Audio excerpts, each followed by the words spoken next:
Selamat pagi Miss Ica dan teman-teman. Perkenalkan nama saya Nicholas. Pada hari ini saya akan membahas materi fisika mengenai fluida dinamis. Oke, langsung saja kita masuk dan membahas apa itu fluida dinamis. Apa itu fluida dinamis? Ya, seperti yang akan saya jelaskan, fluida dinamis merupakan benda cair dan gas yang alirannya bergerak secara ideal atau memiliki kecepatan konstan. Dengan kata lain, alirannya itu nggak mengalami perubahan terhadap waktu. Selain itu, alirannya juga nggak mengalami turbulen. Supaya kita makin mengerti dan mengenal apa itu fluida dinamis, mari kita membahas ciri-cirinya. Jadi, ada 4 ciri-ciri fluida dinamis. Yang pertama yaitu dia itu nggak mengalami gesekan. Jadi saat mengalir, gesekan antara fluida dan dinding bisa diabaikan atau nggak dihitung. Yang kedua, garis arus atau streamline yang artinya alirannya itu nggak mengikuti lintasan yang ada. Jadi nggak mengalami turbulensi dalam kurung arusnya acak biasanya di pusaran. Yang ketiga, ada tunak atau steady. Memiliki arti kecepatan fluida ini pada setiap titik itu konstan, nggak berubah-ubah tergantung waktu. Jadi yang keempat ada lagi nggak termapatkan. Artinya fluida ideal memiliki massa jenis yang selalu konstan sepanjang alirannya pada setiap waktu. Nah, dari ciri-ciri yang udah disebutkan, Kak Miss kebayang, ya Miss pasti kebayang sih. Teman-teman kebayang nggak sih kira-kira fluida dinamis ini contohnya di mana? Apakah pada ombak laut? Pasti jelas dong bukan.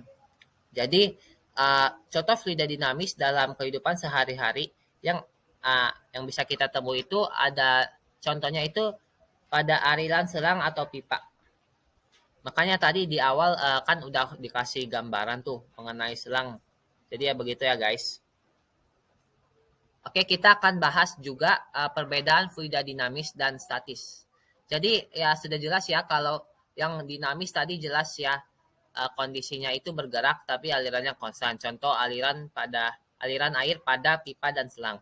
Yang jadi perbedaannya antara fluida dinamis dan statis. Sedangkan fluida statis itu alirannya nggak bergerak.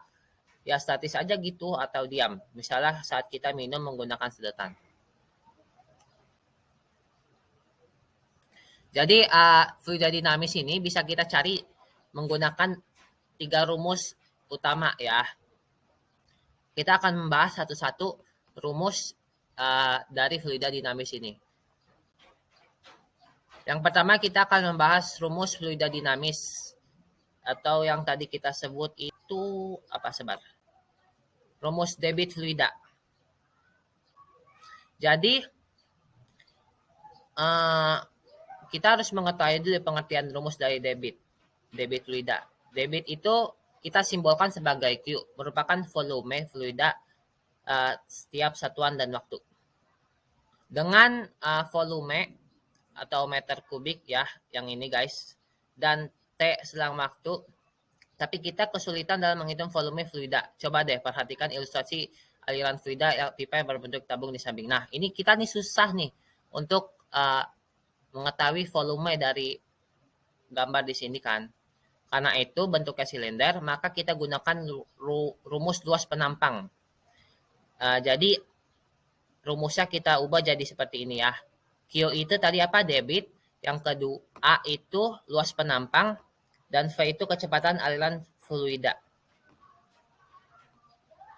Selanjutnya kita akan bahas rumus persamaan kontinuitas. Apa hubungan antara debit dan persamaan kontinuitas? Jadi debit fluida di titik mana saja selalu sama. Walaupun pipa dan dari ujungnya ke ujungnya berbeda ukuran, katakanlah semakin menyempit, namun fluidanya tetap sama. Contohnya seperti ini. Nah, kita lihat nih gambar ini ya. Kita ambil contoh asal dari gambar di atas deh. Diketahui A1 ya ini sama dengan 0,5 meter kubik dan A2 sama dengan 0,1 meter kubik. Volume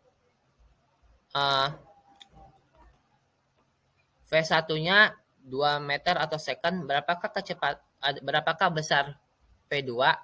Ayo kita gunakan cara di atas yaitu O1 sama dengan O2. Q1 sama dengan Q2.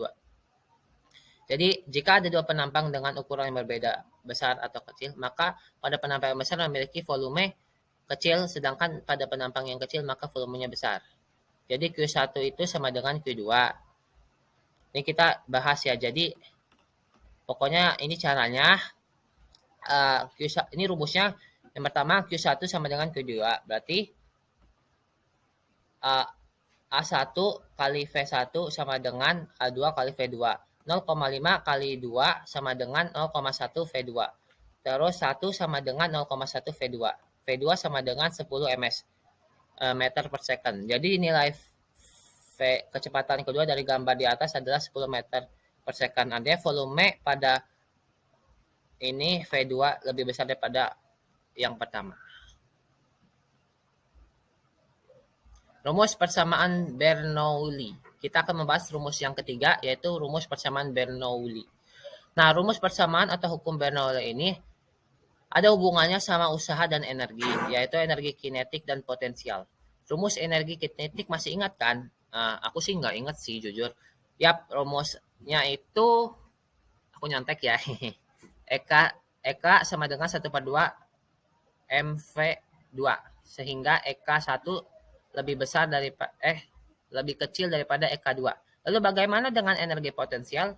Rumus energi potensial kan massa kali gravitasi kali tinggi kan. Jadi tinggi F1 sama dengan lebih besar. Tadi kan rumusnya energi potensial itu massa kali gravitasi kali tinggi. Nah, tinggi F1 lebih kecil daripada F2. Sehingga hal ini berpengaruh juga pada energi mekanik. Energi mekanik 1 lebih kecil daripada energi mekanik 2. Nah, jadi ini rumusnya ya guys. Aku jelasin aja. P itu tekanan, satuannya Pascal atau ini, sedangkan ini simbolnya apa ya? Nggak tahu. Pokok ini kalau kita ini rho atau massa jenis fluida, V itu kecepatan, satuannya meter per second, yang ke G itu kecepatan gravitasi, yang ke H itu ketinggian atau meter, satuannya meter. Nah, kita akan bahas satu soal fluida dinamis. Kita bahas yang easy peasy aja. Oke, kalian siap? Oh, pasti siap lah. Contoh soal fluida dinamis 1. Salah satu sifat fluida ideal adalah tidak termampatkan. Maksudnya tidak termampatkan itu bagaimana ya? Jawabannya ada nih di sini. Tapi aku mau jelasin aja.